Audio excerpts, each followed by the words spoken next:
L'affaire du pain maudit, encore appelée pain du diable, est l'une des plus mystérieuses de l'histoire récente de France.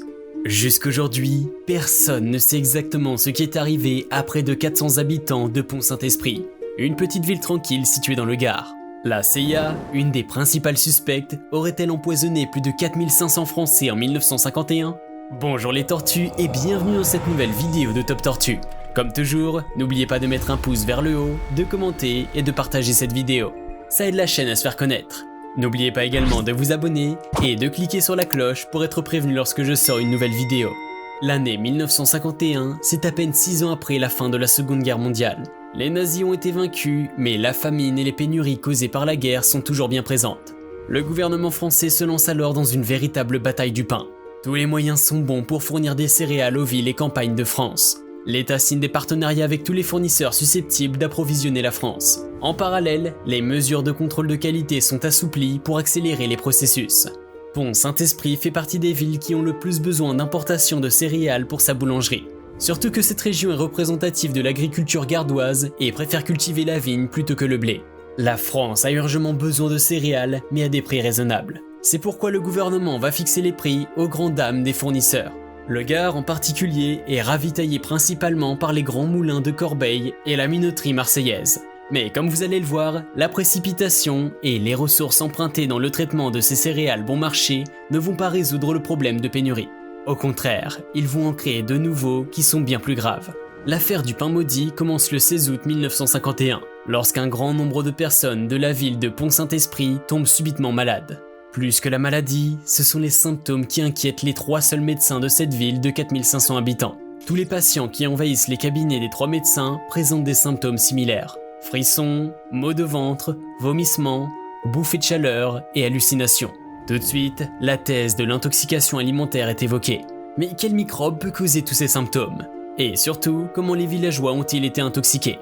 Dès le 21 août 1951, Pont-Saint-Esprit est devenue une ville apocalyptique. Plus de 130 personnes sont malades au point d'être hospitalisées. On déplore déjà 5 morts. Hommes, femmes et enfants sont touchés. Les malades, en proie à de vives hallucinations, sont les plus inquiétants. Dans la nuit allant du 25 au 26 août, 23 personnes souffrant d'hallucinations internées à l'hôpital de Pont-Saint-Esprit se jettent par la fenêtre. Les spiripontins qualifieront cette nuit de nuit de l'apocalypse avec raison. Au final, plus de 300 personnes ont été gravement malades, parmi lesquelles 7 sont décédées. Plus d'une trentaine d'entre eux restent internés en hôpital psychiatrique pendant de longs mois. Certains malades ont de terribles hallucinations.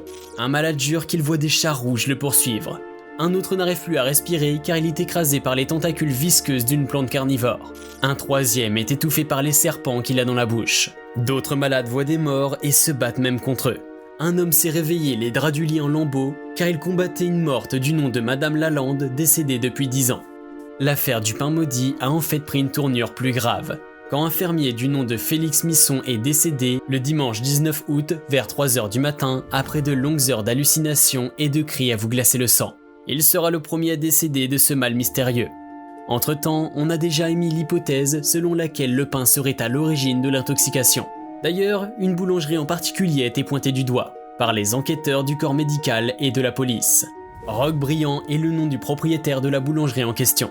Il est un ancien candidat du RPF, le parti créé par le général de Gaulle, mais aussi un grand ami d'un conseiller du général. Le maire de la mairie va ordonner la fermeture de toutes les boulangeries et une information judiciaire pour empoisonnement sera ouverte.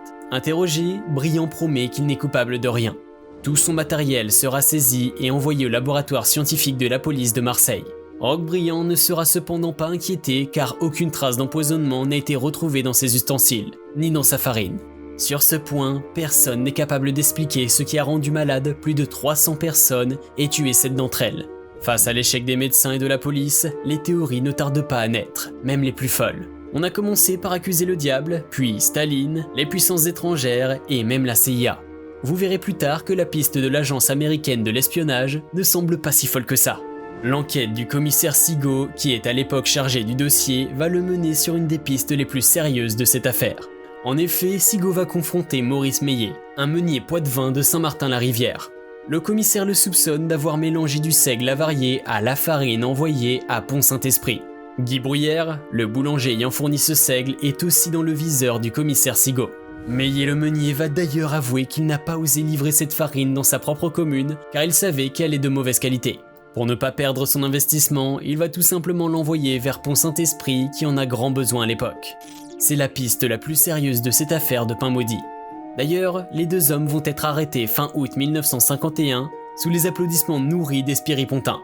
Mais coup de tonnerre, en fin octobre 1951, un laboratoire d'analyse appartenant à l'armée innocente les deux hommes. Aucune trace d'ergot de seigle n'a été retrouvée ni dans le pain, ni dans la farine. Tout le monde est stupéfait, car les symptômes de cette maladie ressemblent bien à ceux de l'ergotisme. C'est une maladie qui affecte humains et animaux herbivores et qui résulte d'une intoxication par ingestion d'alcaloïdes produits par l'ergot du seigle. Puisque la police n'arrive pas à trouver des coupables, la population et les médias vont se charger d'en trouver. Si ce ne sont pas les boulangers qui ont mélangé de l'ergot de seigle aux céréales, alors c'est certainement du panogène. C'est en tout cas la thèse prônée par le juge d'instruction qui fermera le dossier en 1954. D'après lui, les malades ont ingéré du dicyanamide de méthylmercure contenu dans le panogène, un fongicide utilisé pour conserver les grains. En 1965, cette thèse sera rejetée par des études pharmaceutiques. Mais en 1952, avant la fermeture de l'enquête, 74 meuniers avaient été traduits devant les tribunaux. On leur reproche d'avoir utilisé des machines à l'agène pour blanchir la farine du pain. L'agène provoque les mêmes symptômes que ceux observés chez les malades du pain du diable. L'hypothèse de l'agène ne mènera jamais nulle part car les poursuites seront arrêtées. Le juge a estimé que condamner autant de meuniers en période de famine pourrait être plus nuisible qu'utile. La piste semblait pourtant prometteuse. Bien plus tard, en 1982, le professeur Moreau, un toxicologue spécialiste des moisissures, émet une nouvelle hypothèse. Selon lui, la maladie du pain maudit aurait été causée par des mycotoxines, des toxines produites par certaines moisissures qui se développent dans les silos à grains. L'affaire du pain maudit de Pont-Saint-Esprit est riche en théories. Mais c'est celle impliquant la CIA et le LSD qui déchaîne le plus de passion comme vous le verrez dans la suite. N'oublions pas que nous sommes en 1951. Le monde sort à peine de l'un des épisodes les plus traumatisants de l'histoire humaine. Aux USA, c'est la course à l'armement, sous fond de guerre froide avec l'URSS. Le pays de l'oncle Sam cherche à l'époque un moyen de contrôler les cerveaux. Le LSD est l'un de ses produits favoris. Or, il se trouve justement que les effets produits par le LSD ressemblent à ceux observés à Pont-Saint-Esprit. Mais l'hypothèse CIA n'est pas que du complot. Le journaliste américain Hank P. Albarelli Jr. a trouvé des documents classifiés de la CIA mentionnant l'utilisation du LSD comme arme de guerre. D'après les témoignages recueillis auprès d'anciens employés de la CIA, le journaliste affirme que l'agence d'espionnage a d'abord pulvérisé des produits à base de LSD sur Pont-Saint-Esprit. La pulvérisation aérienne n'ayant rien donné, les Américains vont contaminer la nourriture à base des mêmes produits. Dans son livre intitulé « A Terrible Mistake », Hank P. Albarelli Jr. revient en détail sur ce qu'il pense être une guerre biologique et une tentative de contrôler l'esprit humain à l'aide de LSD. Le journaliste donnera bien quelques interviews sur le sujet, mais aucune suite sérieuse ne sera apportée à l'affaire. On ne peut donc pas affirmer avec certitude que la CIA est impliquée dans les malheurs des habitants de Pont-Saint-Esprit. Mais un manque de preuves ne signifie pas que l'hypothèse est erronée.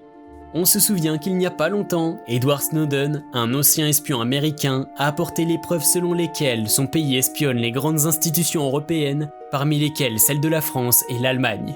Ce qui est certain, Bill Clinton a demandé pardon en 1995 à tous les cobayes utilisés par le gouvernement dans sa guerre au LSD.